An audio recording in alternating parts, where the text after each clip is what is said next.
दोस्तों स्वागत है आप सभी का इनकम टैक्स के एक और नए वीडियो में deductions from gross total income के अंडर।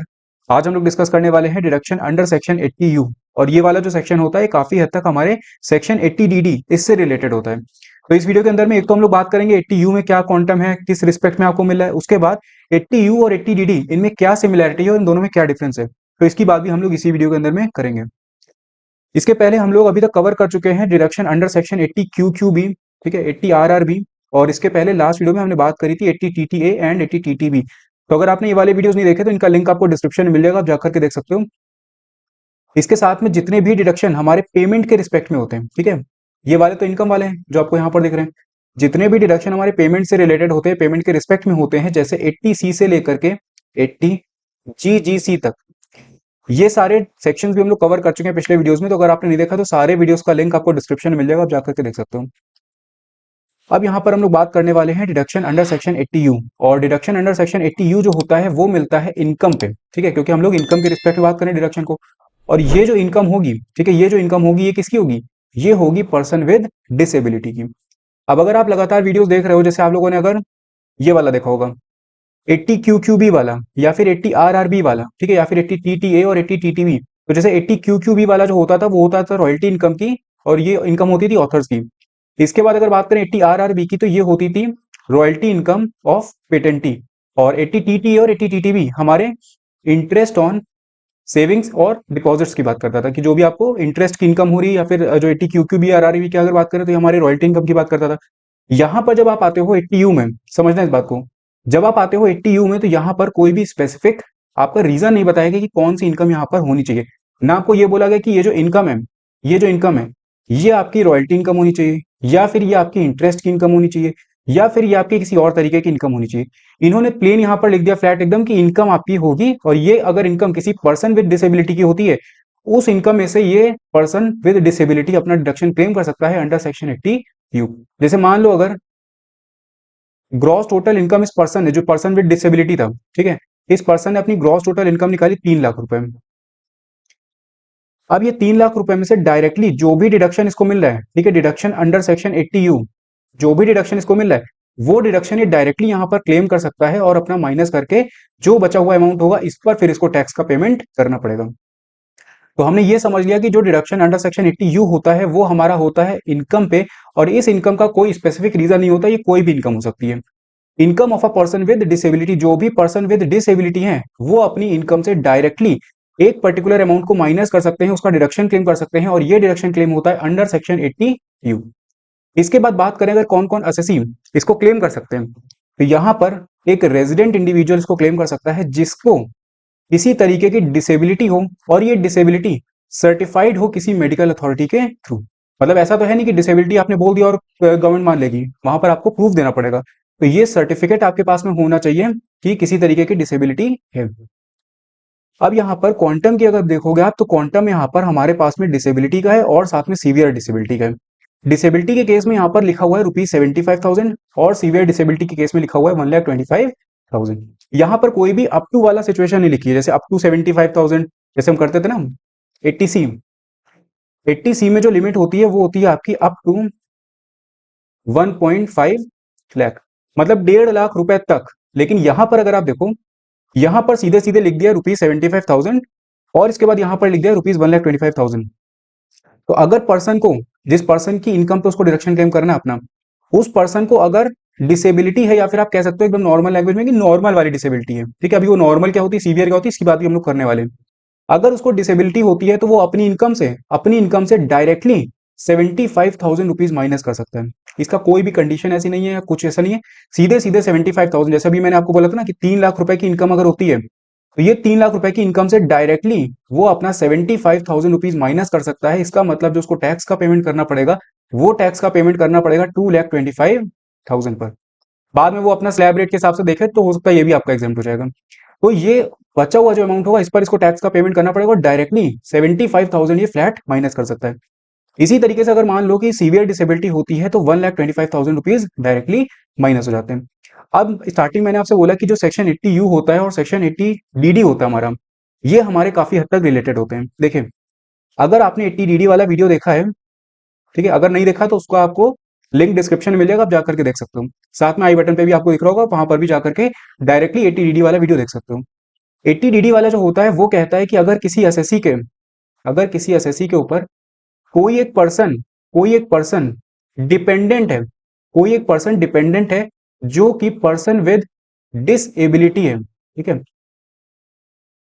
अगर किसी एसएससी के ऊपर कोई एक पर्सन डिपेंडेंट है, ठीक है, उस पर डिपेंड कर रहा है, और ये जो पर्सन है ये पर्सन विद डिसेबिलिटी है, मतलब इस पर्सन के कोई डिसेबिलिटी है, तो हम कहते हैं डिपेंडेंट डिसेबल्ड पर्सन।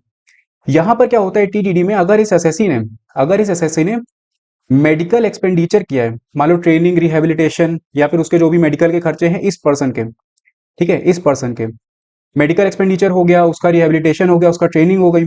इसके बाद एक तो ये हो गया, दूसरा अगर कोई स्कीम में, कोई एन्युटी स्कीम या फिर कोई और ऐसी तरीके की स्कीम जिसमें ये पैसा कंट्रीब्यूट कर रहा है, पे कर रहा है, ताकि इन केस अगर एसएससी की डेथ हो जाती है तो उस केस में यहां पर ये स्कीम इस डिपेंडेंट डिसेबल पर्सन को वो एक लमसम अमाउंट पे करेगी या फिर मंथली इंस्टॉलमेंट वहां पर पे करेगी, ताकि पर्सन विद डिसेबिलिटी अपनी लाइफ आराम से काट सके। तो ये जो दोनों पेमेंट होते हैं, चाहे मेडिकल एक्सपेंडिचर का हो चाहे स्कीम का हो, तो यहां पर ये वाला एसएससी जो असेसी मेडिकल एक्सपेंडिचर कर रहा था for the dependent disable person, या फिर स्कीम में पैसा कंट्रीब्यूट कर रहा था for the dependent disable person, इसको यहां पर डिडक्शन मिलता था अंडर सेक्शन 80DD। और ये भी अमाउंट होता था हमारा कितना, अगर पर्सन विद डिसेबिलिटी को सिर्फ डिसेबिलिटी है तो 75,000, अगर सीवियर डिसेबिलिटी है तो 1,25,000। वहां पर भी फ्लैट रेट होता था 75,000 और 1,25,000, ना इससे ज्यादा मिलेगा ना इससे कम मिलेगा। इसके बाद अब जब हम आते हैं 80U में, 80U वाला कहता है कि ये जो डिडक्शन मिल रहा है ये हमारे पर्सन विद डिसेबिलिटी को मिल रहा है, ना कि एसएससी को। जैसे 80DD वाले ने बोला था कि जो SSC person dependent disable person पे खर्चा कर रहा है मेडिकल ट्रीटमेंट का उसकी स्कीम पे, उसको यहां पर डिडक्शन मिलेगा। 80DD वाले ने डिडक्शन किसको दिया, एसएससी को दिया। 80U वाला जो है वो किसको डिडक्शन दे रहा है, वो दे रहा है पर्सन विद डिसेबिलिटी को। और यहाँ कोई एक्सपेंडिचर की बात नहीं हो रही, यहाँ पर सीधे सीधे इनकम से माइनस हो रहा है।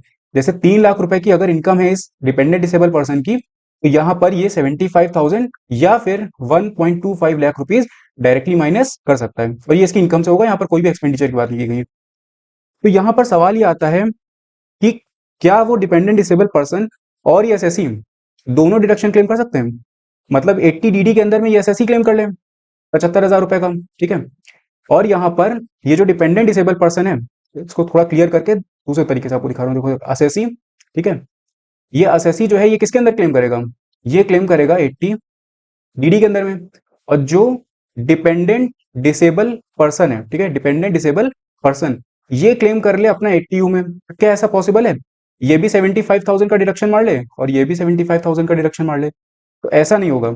यहां पर या तो ये असेसी क्लेम कर सकता है या फिर डिपेंडेंट डिसेबल पर्सन। तो आप साइमल्टेनियसली दोनों सेक्शन के अंदर में डिडक्शन क्लेम नहीं कर सकते हो। या तो डिपेंडेंट डिसेबल पर्सन को कह दो कि वो अपनी इनकम से उसमें डिडक्शन क्लेम कर ले, या फिर असेसी अपने हिसाब से 80DD के अंदर में क्लेम कर ले। अगर ये क्लेम कर लेगा तो ये नहीं क्लेम कर पाएगा, अगर ये क्लेम कर लेगा तो ये नहीं क्लेम कर पाएगा। अमाउंट दोनों में सेम है।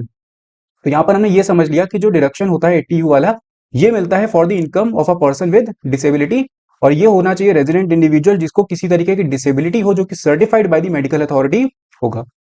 इसके बाद हमने क्वांटम यहां पर देखा कि डिसेबिलिटी और सीवियर डिसेबिलिटी का अलग अलग अमाउंट है। डिसेबिलिटी में 75,000 और सीवियर डिसेबिलिटी में 1,25,000। अब यहां पर पहले ये समझ लेते हैं कि 80DD और 80U वाला जो हमने भी बात करी उसको समराइज अगर किया जाए तो किस तरीके से होगा। डिडक्शन लिमिट्स यहां पर दोनों में 80DD और 80U में सेम है। इसके बाद section 80DD offers tax benefits if an individual taxpayer's dependent family member suffers from a disability, while section 80U offers tax benefit if an individual suffers disability। मतलब यहाँ पर 80DD वाला जो है वो असेसी को, इंडिविजुअल टैक्सपेयर को यहाँ पर वो देता है डिडक्शन जिसके ऊपर कोई एक डिपेंडेंट डिसेबल पर्सन डिपेंड कर रहा है। और जो 80U वाला होता है वो यहाँ पर टैक्स बेनिफिट देता है किसको, उसी डिसेबल पर्सन को, उसी डिपेंडेंट डिसेबल पर्सन को। इसके बाद यहां पर बोले section 80DD is applicable if the tax payer deposits a specified amount as an insurance premium for taking care of his or her dependent disable person. तो ये हम लोगों ने बात कर ली कि मेडिकल एक्सपेंडिचर और या फिर किसी स्कीम में यहां पर वो पैसे को डिपॉजिट कर सकता है। इसके बाद लास्ट पॉइंट में हमसे बोल रहे हैं deduction under both the sections can not be claimed simultaneously. जैसे मैंने आपसे बोला कि या तो 80DD में एसएससी क्लेम कर ले या फिर 80U में डिपेंडेंट डिसेबल पर्सन क्लेम कर ले। ऐसा नहीं होगा कि दोनों ही यहां पर उधर वो भी क्लेम करे और इधर ये भी क्लेम करे, ये चीज पॉसिबल नहीं है।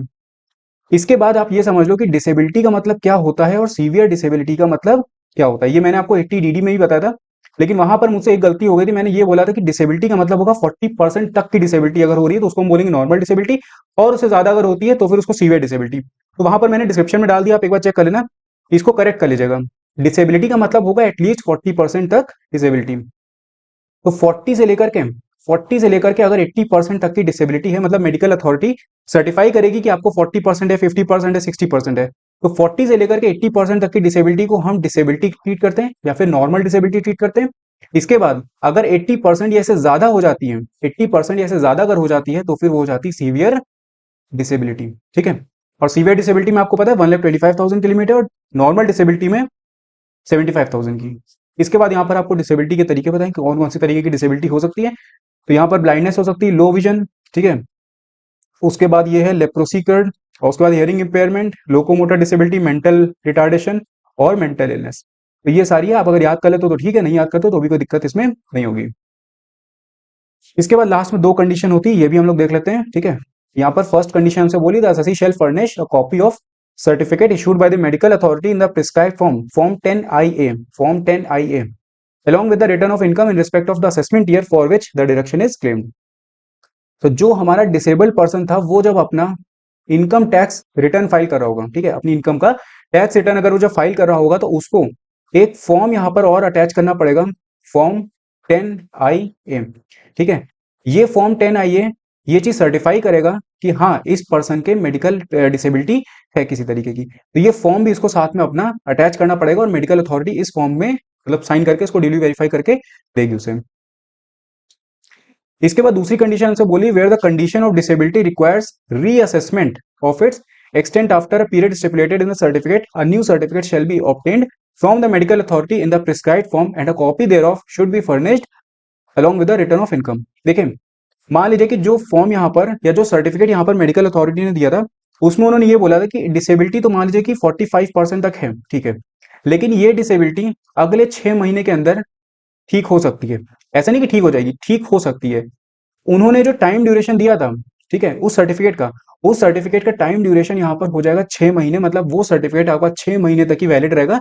इसके बाद आपको फिर से उस पर्सन का या उस पर्सन को अपना खुद से जाकर के मेडिकल चेकअप वहां पे करवाना पड़ेगा ताकि उसको एक नया सर्टिफिकेट मिल पाए। इसीलिए उन्होंने बोला कि अगर किसी ऐसे तरीके की डिसेबिलिटी है जिसमें कि रीअसेसमेंट यहाँ पर रिक्वायर्ड है, तो रीअसेसमेंट अगर करवाना पड़ेगा तो आपको एक नया सर्टिफिकेट यहाँ पर इशू करवाना पड़ेगा। ऐसा नहीं कि एक ही सर्टिफिकेट आपने इशू करवा लिया और उसी को आप हर साल के इनकम टैक्स रिटर्न में फाइल कर रहे हो। एक नया सर्टिफिकेट इशू करवाओ और उस नए सर्टिफिकेट को आप फिर से अपने इनकम टैक्स रिटर्न के साथ में अटैच करके फाइल करो।